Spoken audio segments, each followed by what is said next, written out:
Muy buenos días, hermanos, que Dios los bendiga. Oremos mucho para que el número de contagios no se eleve. Dios nos ha estado bendiciendo porque en el mundo, no sé si todos van siguiendo la curva mundial. La curva mundial no ha parado de crecer,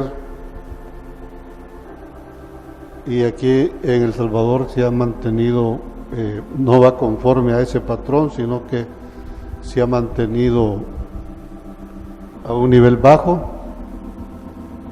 Se cuestiona que las cifras que reporta el gobierno no son los reales. Eso es así en todo el mundo. Usted lo que puede hacer es multiplicar por 10 la cifra que está ahí y tiene un dato más aproximado. Pero en todo caso, la proyección o el comportamiento de la curva, aún con esos datos, permite tomar decisiones. Un indicador más fiable es el número de pacientes en los hospitales, el cual los hospitales no están recibiendo grandes cantidades como al principio. Entonces, la petición es que oremos porque se mantenga a un nivel endémico, no epidémico. Endémico es así como el dengue, que el dengue ahí está, cualquiera le puede dar, pero no en forma aguda. Cuando es epidemia es cuando aparece un montón de casos de una sola vez. Así que démosle gracias al Señor por que ha guardado a este país bastante de este juicio que ha venido sobre el mundo entero. Bien, estamos revisando principios que tienen que ver con el comienzo de las cosas. Si fuéramos honestos, o más bien,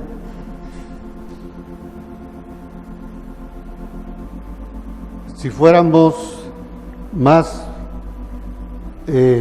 o que tuviéramos más conocimiento de la palabra de Dios,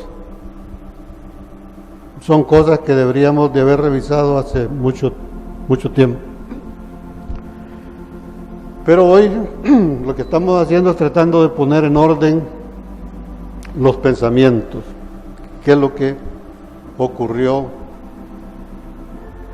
con las enseñanzas que vemos en la palabra desde el principio? Vimos al comienzo que necesitamos comer, beber y respirar la vida de Dios. O sea, eso es diferente a la vida que tenemos. Si comemos, bebemos y respiramos la vida de Dios, su vida va a ser manifestada en nosotros. Y solamente de esa manera vamos a sobrevivir en todas las cosas que vienen en pocos días. No sé si también vieron una noticia que hay una especie de coronavirus que les ha llegado a los cerdos y que también se puede pasar al ser humano. En cualquier momento puede aparecer o que hay una segunda ola del mismo o que venga otra cosa después.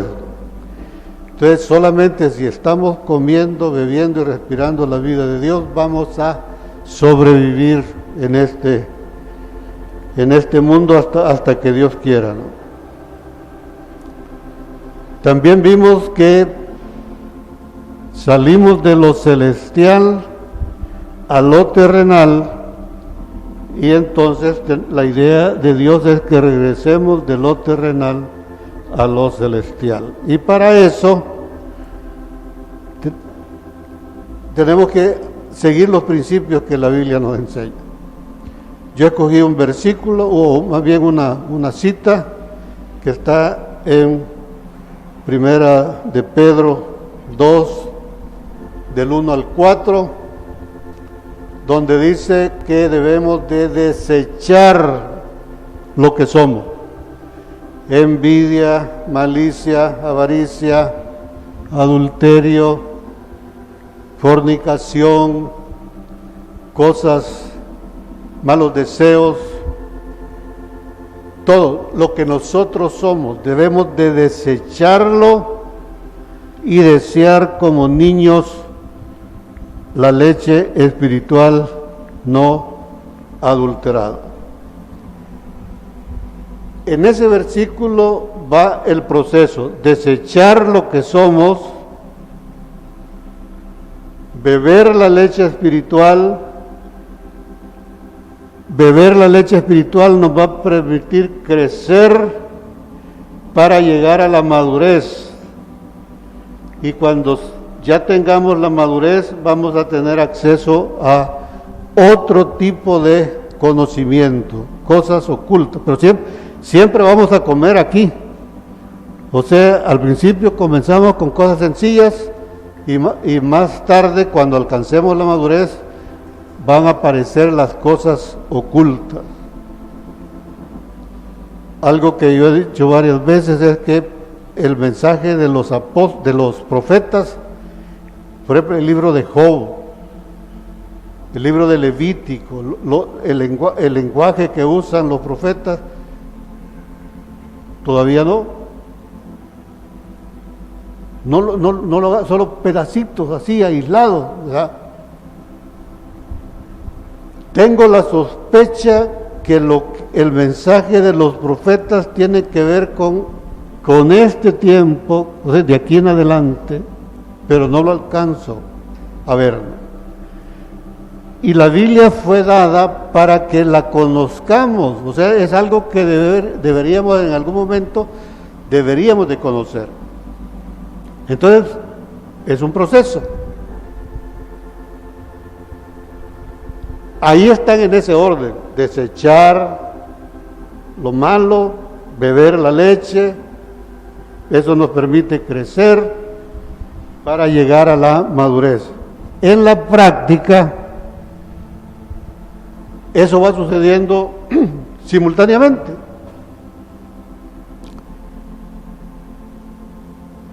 Al mismo tiempo que vamos deseando la leche, eso nos va a permitir deshacernos de lo que somos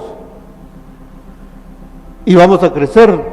O sea, una cosa es decir cómo va el proceso, y en la práctica, repito, es algo que sucede, puede ir sucediendo simultáneamente, pero tenemos que estarlo haciendo.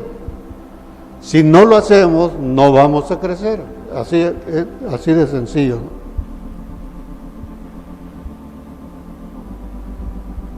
Seguir ese proceso es lo que nos va a llevar de regreso de lo terrenal a lo celestial. Pero llegados a ese punto, tenemos que darnos cuenta de algo, o vamos a experimentar algo. Unos pocos ya llegaron ahí. El caso del joven rico, que así le ponen aquí, el joven rico. Fíjense la pregunta: ¿qué se necesita para ser salvo? El Señor le dice: no fornicar, no matarás, no mentir. Le hace un listado de los 10 mandamientos. El joven rico dice: no me sirve eso, porque eso yo lo estoy haciendo desde mi juventud. Ya lo hice, lo estoy haciendo. Entonces el Señor le dice: no es suficiente. Tienes que desechar lo que eres tus riquezas. Ese listado que acabamos de mencionar: orgullo, soberbia, esas son nuestras riquezas. Entonces, desecha eso. Y entonces sígueme. El otro ejemplo que podemos dar es en lo que estuvimos estudiando al final del año pasado, en Filipenses 3:8, tenemos lo mismo. Dice, vamos a leer Filipenses 3:8 y 9. Y ciertamente aún estimo todas las cosas como pérdida. Ese es desechar, es el mismo principio. Hay que desechar lo que somos. Nadie puede deshacerse de lo que es de una sola vez. Estamos hablando de ir, pero es una forma de medir si estamos creciendo. En la medida que nos vamos deshaciendo de las cosas terrenales. Si no sabe cuáles son, busquen la palabra. Ahí hay listados, pequeños listados por todos lados. Hay unos que siempre parecen, como la fornicación y el adulterio, pero aparecen por todos lados: la mentira, la ira, todo eso, ¿no? Entonces, ciertamente aún estimo todas las cosas como pérdida por la excelencia. ¿Pueden ver la similitud? Me deshago de algo para conocer, es decir, beber la leche espiritual. Dice, todas las cosas como pérdida por la excelencia del conocimiento de Cristo Jesús mi Señor, por amor del cual lo he perdido todo y lo tengo por basura, para ganar a Cristo y ser hallado en Él, no teniendo mi propia justicia. Si leemos 2 Timoteo 3:16, dice, toda la escritura es inspirada por Dios y útil para enseñar, para redarguir, para corregir, para instruir en justicia, para corregir, para instruir en justicia. Y aquí está diciendo en Filipenses 3:9, y ser hallado en Él, no teniendo mi propia justicia. Se trata de ser instruido en la justicia de Dios. Cuando yo uso mi propia justicia, son mis obras. Y Dios lo que quiere es que hagamos las obras de Él. Entonces tenemos ese problema. En ese hecho de estar desechando, bebiendo, creciendo, llegamos a ese punto de quién está haciendo las cosas. ¿Quién? Estoy haciéndolo por aunque estoy hablando de cosas buenas, ya desechamos lo otro. Estamos hablando de predicar, de enseñar la palabra, de ser buen esposo, de ser buena esposa, de ser buenos hijos, cosas buenas. Pero, ¿cómo lo estoy haciendo? ¿Según mi propia justicia o por la instrucción que me está dando la palabra de Dios?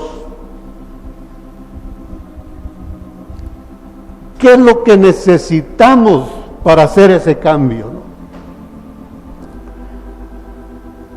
Hermanos, necesitamos a Cristo. Pero, ¿cómo así, no? En la Biblia encontramos, en el Nuevo Testamento, encontramos una declaración del Señor cuando Él dice, yo soy el camino. Y también hay otra donde dice, nadie puede ir al Padre si no es por mí. O sea, cuando habla de ir, se está hablando de recorrer un camino. ¿Dónde estamos ahorita? En lo terrenal. ¿A dónde queremos ir? A lo celestial. Entonces, de eso está hablando esa expresión. Nadie puede ir al Padre si no es por mí. Ahí tenemos tres cosas que considerar. La primera es que el camino es una persona, es Cristo. La meta es el Padre. O sea, si no estoy en Cristo no puedo ir al Padre, porque Cristo va al Padre.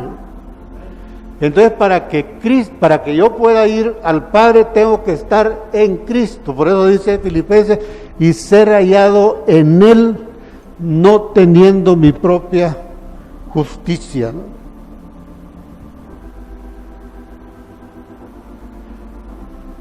Fíjense en esto. Vamos a Efesios 1, 3 y 4. Son principios que debemos de saber porque es el comienzo de nuestra vida cristiana, cosas que debemos de saber. Efesios 1, 3 y 4. Bendito sea el Dios y Padre de nuestro Señor Jesucristo, que nos bendijo con toda bendición espiritual en los lugares celestiales en Cristo, según nos escogió en Él antes de la fundación del mundo. Hermanos, lo que está diciendo esa escritura es que nosotros vivíamos en Cristo desde antes que Adán fuese formado. Eso es lo que está diciendo. Pero estábamos en Cristo. ¿Cuántos han oído de la Sagrada Familia? Eso es lo que nos enseñaron. La Sagrada Familia es José, María y Jesús. Esa es la Sagrada Familia. Pero no, hermanos. La Sagrada Familia es lo que decía, hermano, el Padre, el Espíritu Santo, que hace como la función de la madre, y el Hijo. Esa es la Sagrada Familia. Pero todos nosotros estábamos en Cristo, y si estábamos en Cristo, estábamos en Dios desde antes de la fundación del mundo. ¿Y qué es lo que sucedió? Cuando Dios le sopló al muñeco de barro el aliento de vida, salimos de Cristo y entramos ahí a ser parte de ese hombre llamado Adán, que significa humanidad. En ese soplo, todo el género humano entró en Adán.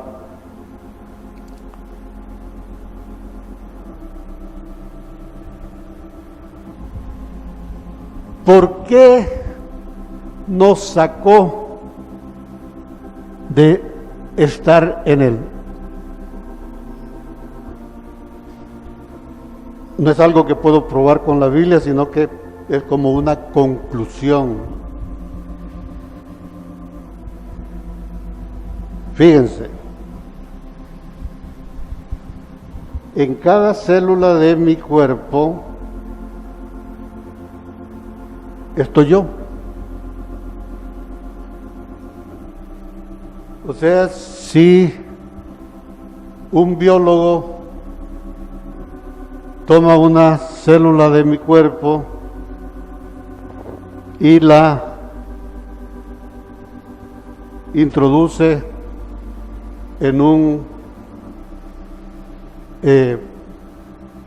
tubo de ensayo y hay una clonación, ya conocemos ese principio, ¿no? Toda la información genética que me formó a mí está contenida en cada célula de mi cuerpo y hoy se puede reproducir. Entonces, pero cuando yo simplemente soy una célula, la célula no puede disfrutar la creación, porque estoy siendo parte de un cuerpo específico. Pero ahí estoy. Si vamos a Hebreos 1, versículos 1 y 2, dice: Dios, habiendo hablado muchas veces y de muchas maneras en otro tiempo a los padres por los profetas, en estos postreros días nos ha hablado por el Hijo, a quien constituyó heredero de todo y por quien asimismo hizo el universo. El Padre hizo al Hijo para darle a ese Hijo el universo. Pero si yo estoy viviendo en una célula, yo no puedo disfrutar absolutamente de nada. Entonces Dios, en su gran misericordia, en su gran sabiduría, decidió sacarnos de Él para que la creación, así en forma individual, uno por uno, disfrutara toda la creación.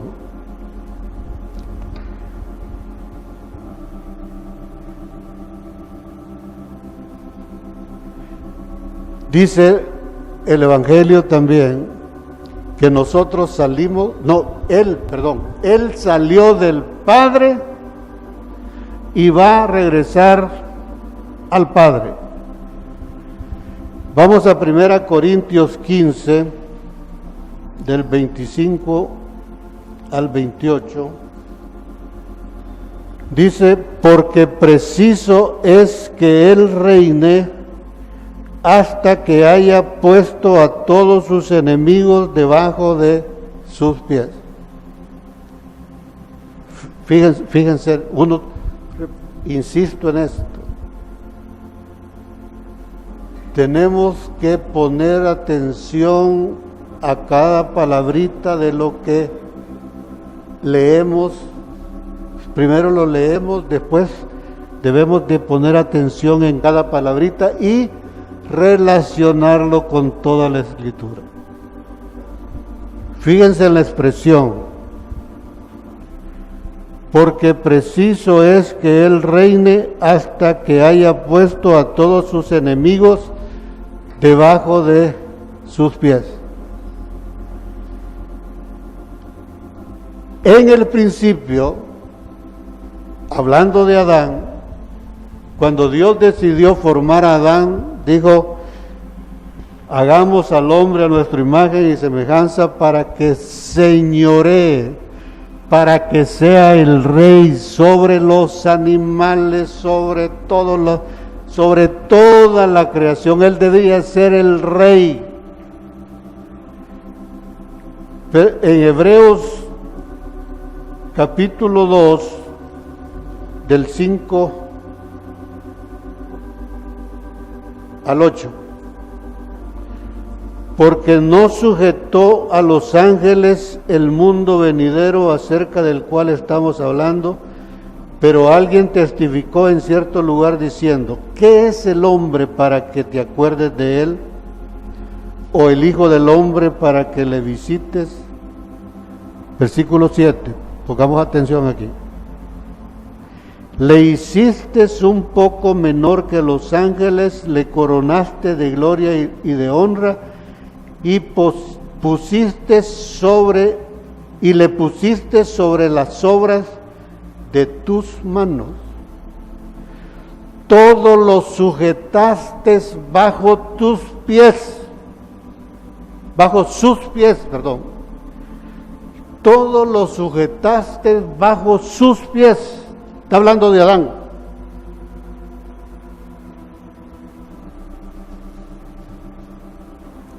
Porque en cuanto le sujetó todas las cosas, nada dejó que no sea sujeto a él, pero aquí viene el pero. Pero todavía, en los días de Pablo, y podemos decirlo hoy también, todavía no vemos que todas las cosas le sean sujetas. Cuando Dios decidió formar a Adán y ponerlo sobre todas las cosas, eso incluía el coronavirus, hermano. ¿Y qué tenemos hoy? El coronavirus nos tiene bien fregado. Dios quería poner todo bajo los pies, o sea, que Adán tuviera toda la autoridad de toda la creación. Y lo dice ahí Hebreos, ¿no? Todo lo sujetaste bajo sus pies. Pero ¿qué sucede ahora? Todavía no vemos que las cosas le sean sujetas. Y eso es lo que dice aquí en 1 Corintios 15:25. Porque preciso es que Él reine, lo que Él quería hacer desde el principio. Y cuando dice que Él reine, Él quiere que tú reines. Tú reines, tú, cada uno de nosotros. Porque Él sacó al pueblo de Egipto para que fueran reyes y sacerdotes, y toda la descendencia. Y ese compromiso de Dios lo fue transmitiendo de generación en generación. Él quiere que seamos reyes, pero no vamos a poder reinar mientras los enemigos no sean puestos debajo de sus pies. Versículo 26, 1 Corintios 15:26. Y el postrer enemigo que será destruido es la muerte. Esto hay que verlo de dos formas. Por un lado, el postrer enemigo es la muerte, en el sentido de que si resucito, venzo la muerte. Pero hay un ángel que se llama muerte. También esa declaración incluye derrotar al diablo. Es decir, que el diablo no tenga absolutamente ninguna potestad sobre mi vida, ¿no? Versículo 27, porque todas las cosas las sujetó debajo de sus pies, y cuando dice que todas las cosas han sido sujetadas a Él, claramente, aquí ya no está hablando de Adán, está hablando de Cristo, porque Cristo ya venció. Entonces dice, porque todas las cosas las sujetó debajo de sus pies, y cuando dice que todas las cosas han sido sujetadas a Él, claramente se exceptúa, no se toma en cuenta aquel que sujetó a Él todas las cosas.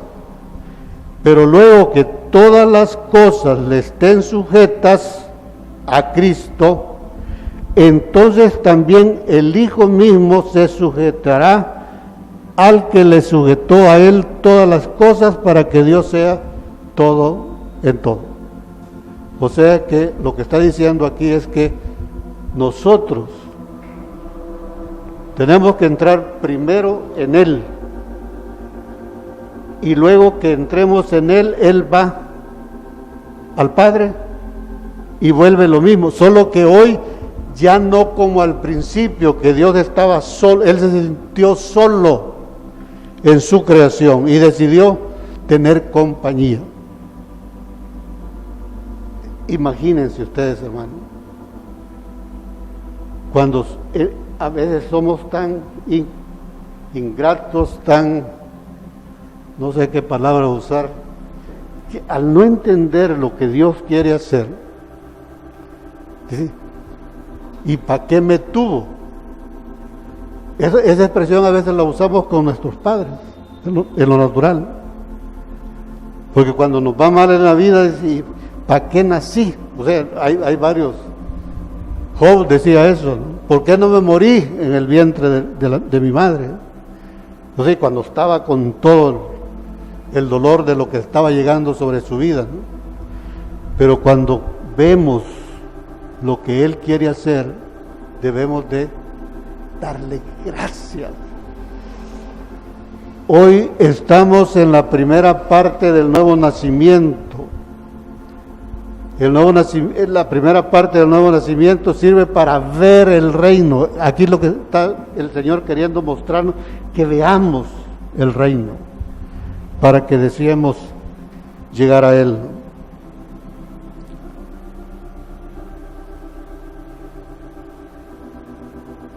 Si estamos aquí y entramos en Cristo, ya pasamos a lo celestial. Y luego entramos en el Padre. O sea, ese es el regreso. Por eso es que el Señor dijo también, el que quiera venir en pos de mí, niéguese a sí mismo, tome su cruz cada día y sigan. Él quiere que donde Él esté, nosotros estemos con Él y en Él. Entonces fíjense en esto. Él es el camino. Entonces, Él es el único que nos puede mostrar el camino. Pero no se trata de decirle, como que yo le diga al hermano Roberto, mire, fíjate, tengo deseos de un pedazo de semita mieluda, y como a 3 cuadras de aquí, ahí hay una venden pan, no puede hacer el favor de irme, solo tiene que irse, le estoy indicando el camino desde afuera, solo se va a ir, está cerquita, por favor hermano, me estoy muriendo, quiero semita. No es eso lo que está diciendo. Eso que acabo de decir es lo que vamos a obtener cuando estudiamos esto. Nos va a mostrar el camino desde afuera. Pero es completamente diferente si yo pudiera entrar dentro de Él. Entonces ya no necesito esta instrucción. Ya esto ya cumplió su propósito. Ahora Él en mí va al Padre. O sea, yo puedo ir al Padre porque Él va al Padre. Entonces se trata de que Cristo en mí va a hacer las obras, y ya no va a ser por mi propia justicia, sino por la justicia que es de Dios por la fe. ¿Captamos eso? Una cosa más. Dice, yo soy el camino, yo soy la verdad. Pero otra vez, por un lado, tiene que ver con obtener conocimiento a través del estudio. Pero lo que está diciendo es que Él es la verdad. O sea, la verdad es una persona. Si Él está morando en mí como una persona adulta,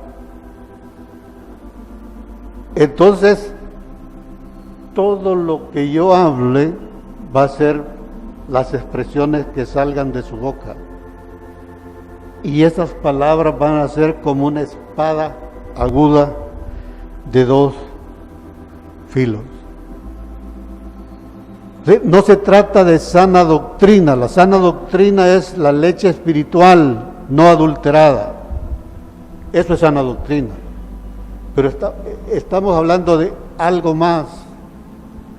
Dice, que entendamos que si Él es la verdad y Él está en mí, yo en Él voy a ser la verdad para los demás. Lo que salga de mi boca va a ser completamente diferente, ¿no? También dice la Escritura que Él es la vida, ya vimos eso, ¿no? Si comemos la vida, bebemos la vida y respiramos la vida de Dios, su vida va a estar en nosotros y los demás van a ver a Cristo en nosotros. También dice que Cristo es la resurrección. Vamos a Romanos 8.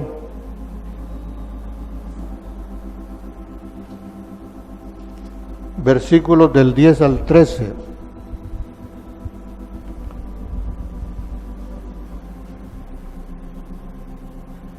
Pero si Cristo está en vosotros, el cuerpo en verdad está muerto a causa del pecado, mas el espíritu vive.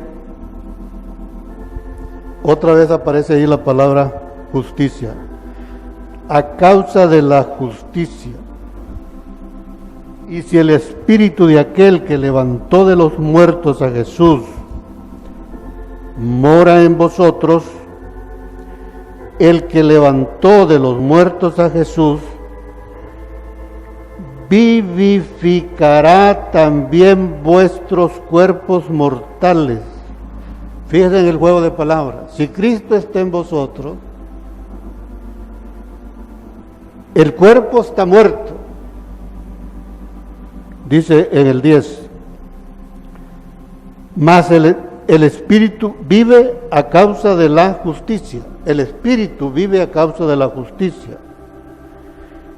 El 11 dice, y si el espíritu de aquel que levantó de los muertos a Jesús mora en vosotros, el que levantó de los muertos a Jesús vivificará también vuestros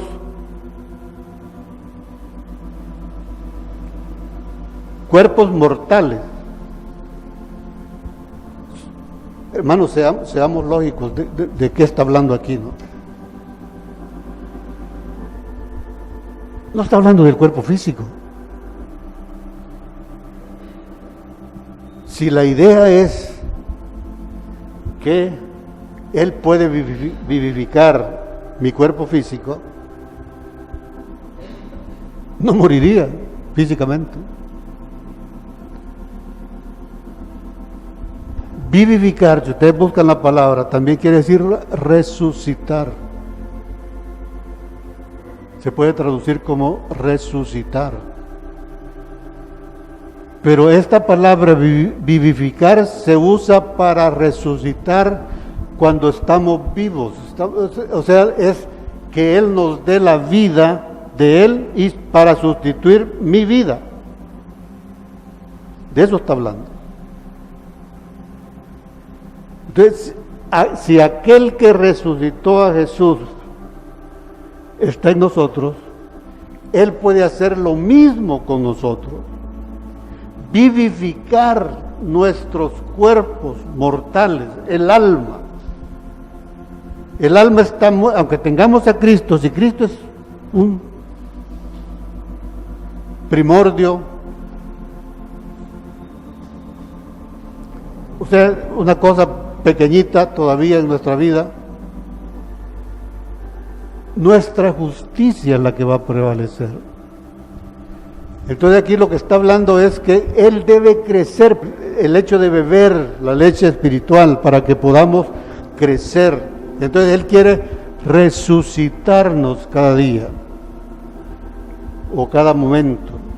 Si seguimos leyendo en el 12 dice, Así que, hermanos, deudores somos no a la carne para que vivamos conforme a la carne. Podemos vivir así, ¿no? En el primer mensaje yo hablaba que el alma necesita vivir, porque si el alma no recibe alimento, nuestro ánimo va a decaer. O sea, el alma nuestra, el ánimo debe tener un equilibrio. O sea, que seamos normales,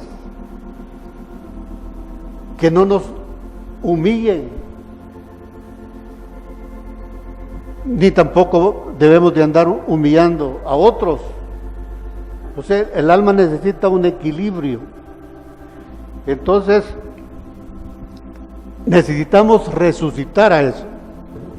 O sea, la idea es que desechemos lo que somos, lo que nuestra alma es.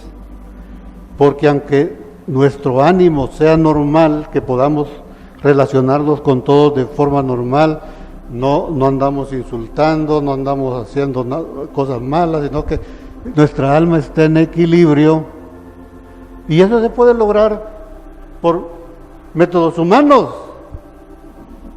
¿verdad? De eso se trata la diferencia. Entonces, ¿qué es lo que necesitamos? No somos deudores a la carne, dice el apóstol. No es esa forma de vida, sino que lo que necesitamos es desechar eso para que el Espíritu Santo haga la obra. ¿Y quién es el Espíritu? Cristo mismo. Él es el que va a resucitarnos, a vivificar nuestra alma. Se nos acabó el tiempo, solo voy a hacer Cristo es la luz, dice la Escritura. Cristo es el pan. Cristo es nuestra justicia, nuestra santificación, nuestra sabiduría, nuestra redención. Él es todo eso. Termino con esto. Vamos a Hechos 17.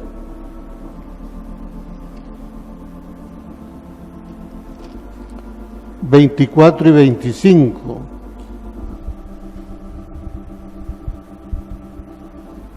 El Dios que hizo el mundo y todas las cosas que en él hay, siendo Señor del cielo y de la tierra, no habita en templos hechos por manos humanas, ni es honrado por manos de hombres, como si necesitase de algo. Por favor, pongan atención en lo último. Pues Él es quien da a todos vida, lo que hemos estado hablando, y aliento, y todas las cosas. Fíjense en eso. Él es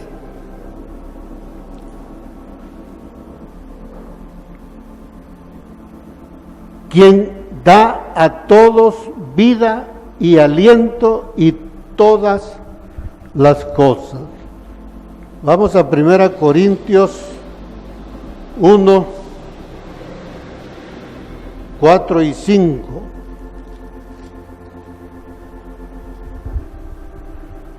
Gracias doy a mi Dios siempre por vosotros, por la gracia de Dios que os fue dada en Cristo Jesús, porque en todas las cosas fuisteis enriquecidos en Él.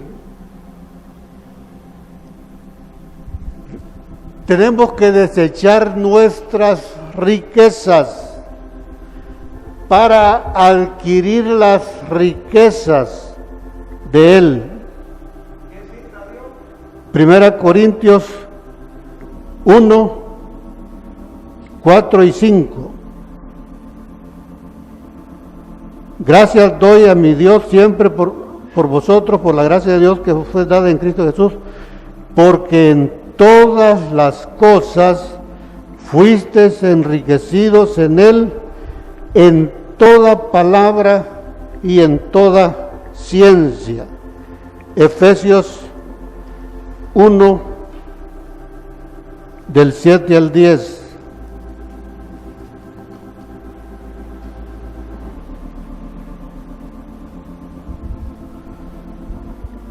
Dice, en quien, o sea, en Cristo, en quien tenemos redención. ¿En quién? En Él.